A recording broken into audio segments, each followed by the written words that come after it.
heart of the Wild West, a fearless widow challenged every cowboy in town to ride her untamed stallion. 25 men failed, until one lonely cowboy stepped forward and changed everything. This is a story of courage, loss, and proving strength through heart, not force. Like, share, and subscribe, and tell us where you're watching from. Now, let's get started. Red Creek was a small, dust-blown town tucked between dry hills in Wyoming.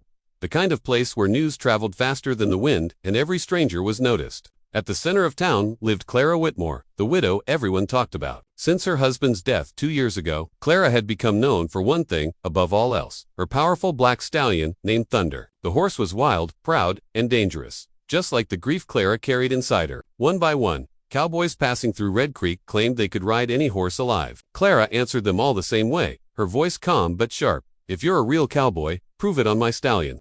Thunder was not an ordinary horse. He had been raised by Clara's late husband, trained hard, then left half-broken by tragedy. After the accident that killed her husband, Thunder had thrown every rider who tried to control him. The stallion seemed to sense fear, arrogance, and anger, responding with violent force. Over the past year, 25 men had tried their luck. Some were young and reckless, others seasoned riders with medals and reputations. None lasted long. Bones were bruised, pride was shattered, and the town kept count like it was a sport. Thunder stood undefeated, and Clara's challenge became legend. The townspeople had mixed feelings about Clara. Some admired her strength, how she ran her ranch alone and never begged for help. Others whispered that she was cruel, humiliating men for her own satisfaction. But those who looked closer could see the pain behind her steady gaze. Every time Thunder threw another man, it reminded her of the day she lost her husband, of chaos, dust, and helplessness. Letting men fail was her way of proving something to the world, though even she wasn't sure what anymore. Thunder was her shield, her test, and her memory, all at once. Late one afternoon, as the sun dipped low and painted the land gold, a lone cowboy rode into Red Creek. His name was Jack Hale. He didn't wear fancy clothes or carry himself like a legend. His hat was worn, his boots scuffed, and his horse was old but steady. Jack had no crowd following him, no loud stories announcing his arrival. He tied his horse near the saloon and simply sat outside, listening. He heard the laughter, the bragging, and finally the familiar story of the widow and her stallion that no man could ride.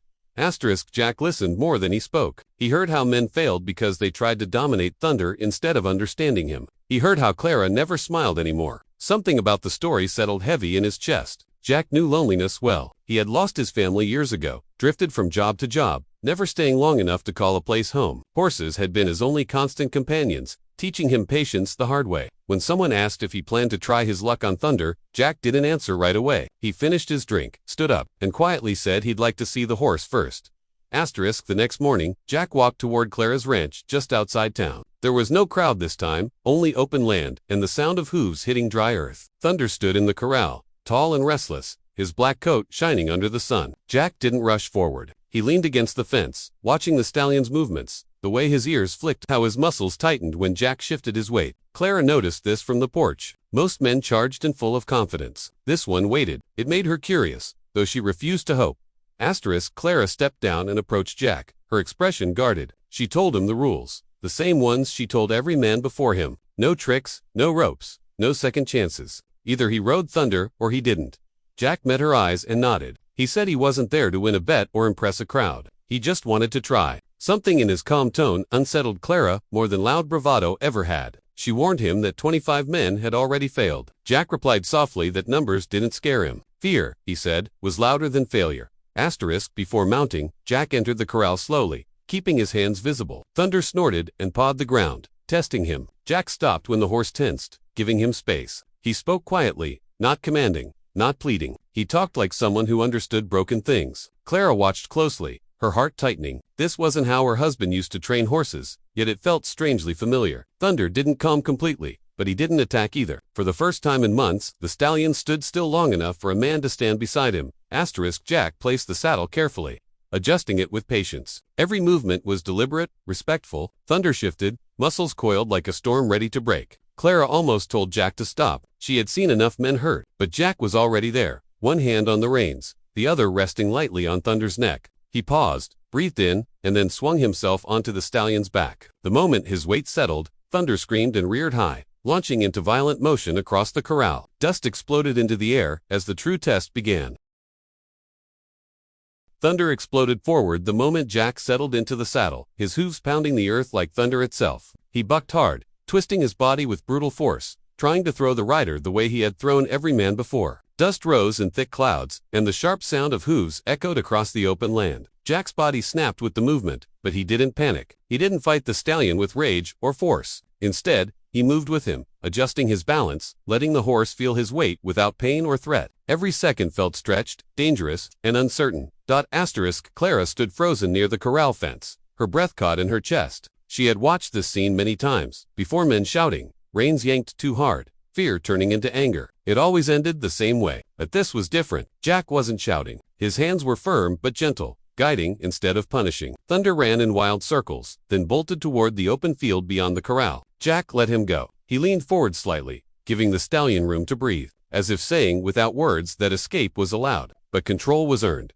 The stallion pushed harder, faster, testing the limits of both land and rider. He reared again, slamming his front hooves down, then spun sharply to the side. Jack nearly lost his seat, pain shooting through his legs. But he stayed on. He focused on Thunder's rhythm, on the way his muscles tightened before each violent move. Jack had learned long ago that broken horses weren't evil. They were afraid. Thunder carried fear the same way Jack carried loss. That understanding kept Jack steady when his strength alone would not have been enough. Minutes passed, though it felt like hours. Thunder's breathing grew heavier, his movements slightly less explosive. Jack spoke softly, words meant only for the horse. He told Thunder he wasn't there to hurt him, that he understood what it meant to lose trust. The wind carried those words away, but the tone remained. Slowly, almost unwillingly, Thunder's pace changed. The wild bucking turned into a hard gallop, then into a controlled run. Dust settled just enough for Clara to see clearly, and what she saw made her heart ache. For the first time since her husband's death, Thunder wasn't fighting to destroy. He was listening. Jack guided him into a wide circle, then another, letting the stallion choose when to slow down. When Thunder finally did, his chest heaving, his head lowered slightly, a deep silence fell over the land. Jack didn't raise his arms in victory. He didn't smile or shout. He leaned forward and rested his forehead briefly against Thunder's neck. The horse stood still. The challenge was over, not with chaos, but with quiet understanding. Clara walked toward them slowly, unsure of what she was feeling. Shock, relief, and something dangerously close to hope tangled inside her. She had built her strength on watching men fail, on proving that no one could replace what she had lost. Now a stranger had done what no one else could, not by breaking Thunder, but by healing something inside him. Jack slid off the stallion gently, his legs shaking from the effort. He loosened the saddle and stepped back, giving Thunder space, as if thanking him rather than claiming him. Clara asked Jack how he did it. Her voice was steady, but her eyes betrayed her. Jack answered honestly. He said he didn't win anything. He said Thunder wasn't a prize to conquer. He explained that pain recognizes pain, and fear recognizes fear. Horses, he said, no, when a man is lying about who he is. Jack told her he had lost his family in a fire years ago and had spent his life drifting, never staying long, never trusting deeply. Riding Thunder wasn't about proving strength. It was about surviving together. The words broke something open in Clara. She had hidden her grief behind challenges and defiance. Behind a stallion, no one could ride. Watching Jack and Thunder, she realized she had been punishing the world for leaving her alone. Tears welled in her eyes, but she didn't turn away. She thanked Jack, not for winning, but for reminding her that control was not the same as healing. Thunder walked calmly back into the corral, his head high, his steps steady. No longer the raging beast people feared. News traveled fast through Red Creek. By evening, the town buzzed with disbelief. The man who wasn't loud, the cowboy who didn't brag, had done what 25 others couldn't. People came to see Thunder, half expecting the old rage to return. It didn't. Jack refused bets, refused praise. He planned to leave the next morning, like he always did. But Clara stopped him. She offered him work on the ranch, not as a hero, but as a man who understood land, animals, and loss. Jack hesitated. Staying meant risk. It meant connection, something he had avoided for years. But when he looked at Thunder.com in the fading light, and at Clara standing strong but no longer alone, he felt something shift. For the first time in a long while, the road didn't call as loudly as it once had. He agreed to stay for a while. Not forever, he said. Clara smiled softly and replied that forever didn't need to be decided today. As the sun set over Red Creek, the legend changed. It was no longer about a widow's impossible challenge or a stallion no man could ride. It became a story about a lonely cowboy who didn't prove himself through strength, but through heart. And in that quiet understanding, 3 broken souls, man, woman, and horse, began something new, not built on victory, but on trust.